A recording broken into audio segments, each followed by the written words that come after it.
Here we go, part 2. Bertie was born in South Africa in a remote farmhouse near a place called Timbavati.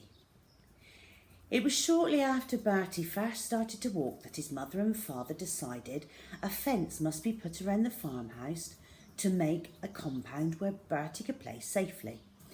It wouldn't keep the snakes out, nothing could do that, but at least Bertie would be safe now from the leopards and the lions and the spotted hyenas.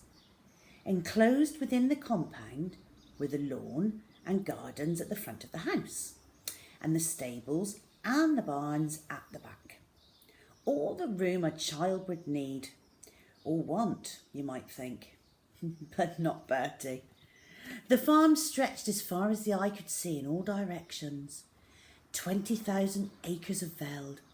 Bertie's father farmed cattle, but times were hard. The rains had failed too often, and many of the rivers and waterholes had all but dried up. With fewer wildebeest and impala to prey on, the lions and leopards would sneak up on the cattle whenever they could. So Bertie's father was more often not away from home with his men guarding the cattle.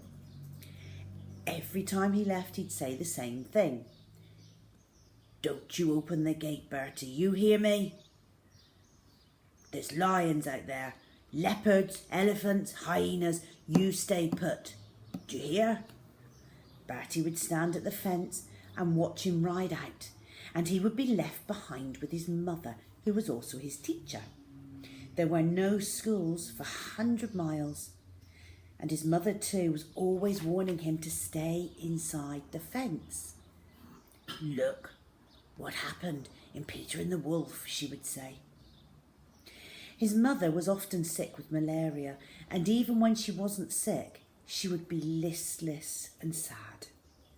There were good days when she'd play the piano for him, or play hide and seek around the compound, or he'd sit on her lap on the sofa out on the veranda, and she'd just talk and talk about her home in England, about how much she hated the wildness and loneliness of Africa, and about how Bertie was everything to her.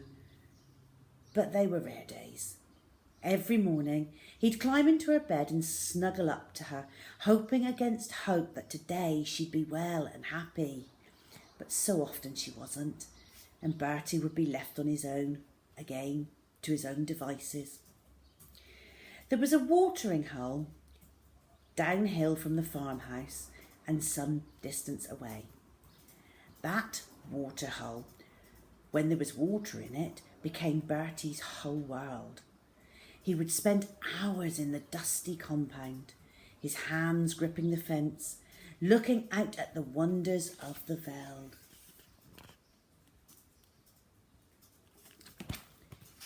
At the giraffes drinking, spread-legged at the waterhole, at the browsing impala, tails twitching alert, at the warthog snorting and snuffling under the shade of the shingai trees, at the baboons, the zebras, the wildebeest and the elephants bathing in the mud. But the moment Bertie always longed for was when a pride of lions came padding out of the veld. The impala were the first to spring away. Then the zebra would panic and gallop off, and within seconds the lions would have the waterhole to themselves, and they would crouch to drink. From the safe haven of the compound, Bertie looked and learned as he grew up. By now, he could climb the tree by the farmhouse and sit high in the branches. He could see better from up there. He would wait for his lions for hours on end. He got to know the life of the waterhole so well that he could feel the lions were out there even before he saw them.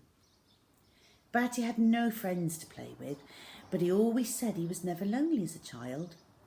At night, he loved reading his books and losing himself in the stories. And by day, his heart was out in the veld with the animals. That was where he yearned to be. Whenever his mother was well enough, he would beg her to take him outside the compound, but her answer was always the same.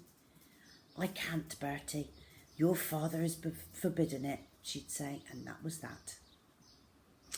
The men would come home with their stories of the veld, of the families of cheetahs sitting like sentinels on their kopje, of the leopard they had spotted high in the tree watching over his kill, of the hyenas they had driven off, of the herd of elephants which had stampeded the cattle, and Bertie would listen wide-eyed agog. Again and again he asked his father if he could go with him to help guard the cattle. His father just laughed and patted his head and said it was man's work. He did teach Bertie how to ride and how to shoot too, but always was it within the confines of the compound. Week in, week out, Bertie had to stay behind the fence. He made up his mind, though, that if no one would take him out into the veld, that one day he would go by himself. But something always held him back. Perhaps it was one of those tales he'd been told of the black mamba snakes whose bite would kill you within 10 minutes. Of hyenas whose jaws would crunch you to bits. Of vultures who would finish off anything that was left so no one would ever find the bits. For the time being, he stayed behind the fence, but the more he grew up, the more his compound became a prison to him. One evening, Bertie must have been about 6 years old now. He was sitting high up in the branches of his tree, hoping against hope the lions would come down for their sunset drink, as they often did. He was thinking of giving up, for it would soon be too dark to see much now, when he saw a solitary lioness come down to the waterhole. Then he saw that she was not alone. Behind her, on unsteady legs, came what looked like a lion cub, but it was white, glowing white in the gathering gloom of dusk.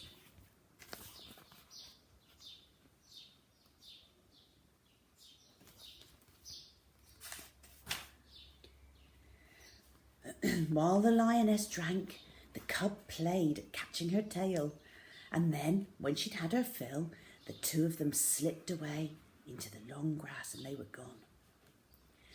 Bertie ran inside screaming with excitement. He had to tell someone, anyone. He found his father working at his desk. "Impossible," said his father. "You're seeing things that aren't there, or you're telling fibs. One of the two."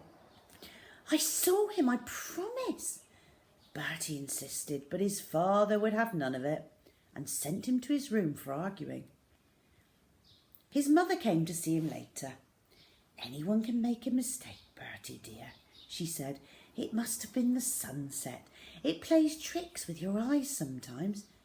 There's no such thing as a white lion." The next evening Bertie watched again at the fence. But the white lion cub and the lioness did not come, nor did they the next evening, nor the next. Bertie began to think he must have dreamt it. A week or more passed. There'd only been a few zebras and wildebeest down at the waterhole. Bertie was already upstairs in his bed when he heard his father riding into the compound, and then the stamp of heavy boots on the veranda. "We got her! We got her!" he was saying. "Huge lioness, massive she was. She's taken 6 of my best cattle in the last 2 weeks. Well, she won't be taking any more." Bertie's heart stopped. In that one terrible moment, he knew which lioness his father was talking about. There could be no doubt about it. His white lion cub had been orphaned. But what if, Bertie's mother was saying, what if she had young ones to feed? Perhaps they were starving. "So would we be if we let it go on. We had to shoot her," his father retorted. Bertie lay there all night listening to the plaintive roaring echoing through the veld, as if every lion in Africa was sounding a lament. He turned his face into his pillow and could think of nothing but the orphaned white cub. And he promised himself there and then that if ever the cub came to the waterhole looking for his dead mother, he would do what he'd never dared to do. He would open the gate and go out and bring him home. He would not let him die out there all alone. But no lion cub came to the waterhole. All day, every day, he waited for him to come, but he never came. Okay, we're going to have 3 parts today, okay? It's a long story. Click straight on and we'll see what happens.